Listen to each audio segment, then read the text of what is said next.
कहानी एक छोटे से गांव की है जहां का एक साथी रामू अपने प्राकृतिक सौंदर्य के प्रति बहुत समर्थ था। वह अपने गांव को हर तरह से सुंदर और स्वच्छ बनाने का प्रयास करता था।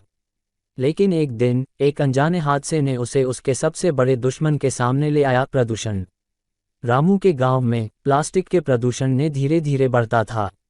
लोग बाजार में ले जाते हुए नए सामान को उठाने के बाद प्लास्टिक बैग को फेंक देते थे, जिससे गांव के कई कोनों में कचरा बिखर जाता था। रामू ने समझा कि इस प्रदूषण का समाधान निकटतम कचरा कूड़ा केंद्र स्थापित करने में है। वह लोगों को जागरूक करते हुए एक साथ मिलकर कचरा संग्रह करने और पुनर्चक्रण की प्रक्रिया शुरू की। परिणामस्वरूप गांव का वातावरण स्वच्छता से भर गया, लेकिन ये कुशलता का समय बहुत लंबा नहीं रहा, क्योंकि एक और खतरा उसके द्वार पर था। एक दिन गांव के निकटवर्ती जंगल से कुछ लोग आए और कई पेड़ों को काटकर ले गए। रामू ने देखा कि जंगल के विनाश का कारण था वन उद्योग। उसने सोचा कि उसके गांव का अगला लक्ष्य इस अत्याचार को रोकना है। रामू ने गांव के लोगों को जागरूक किया और उन्हें वन उद्योग के खिलाफ आवाज उठाने का साहस दिया। उन्होंने विभिन्न सरकारी अधिकारियों से मिलकर इस मुद्दे को उठाया और नीतियों में परिवर्तन की मांग की। उनकी मेहनत और आवाज ने अंत में कामयाबी पाई। सरकार ने नए नियम और नियमों को लागू किया, जिससे वन उद्योगों को पेड़ों के काटने पर प्रतिबंध लगा दिया गया। गांव में जंगल के विनाश को रोकने का ये सफर रामू के लिए निरंतर चलता रहा और उसने लोगों को जागरूक और सजग रखने के लिए प्रेरित किया। लेकिन एक बार फिर एक नया खतरा उसके द्वार पर खड़ा था। इंडस्ट्रियल धुआं। नगर के पास एक बड़ा कारखाना खोला गया था जो पर्यावरण को नुकसान पहुंचा रहा था।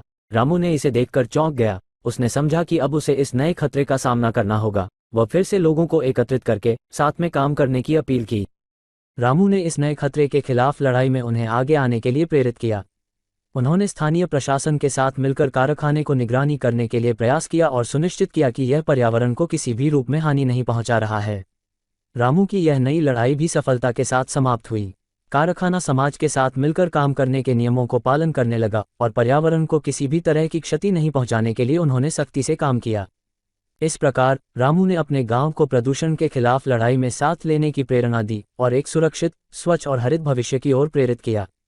इस बदलाव की कहानी ने दिखाया कि एक व्यक्ति की नैतिकता, संघर्ष और साहस से कितनी बड़ी परिवर्तन लाया जा सकता है। रामू की यह कहानी हर व्यक्ति को प्रेरित करती है कि वह भी अपने पर्यावरण की रक्षा के लिए उत्साहित हो।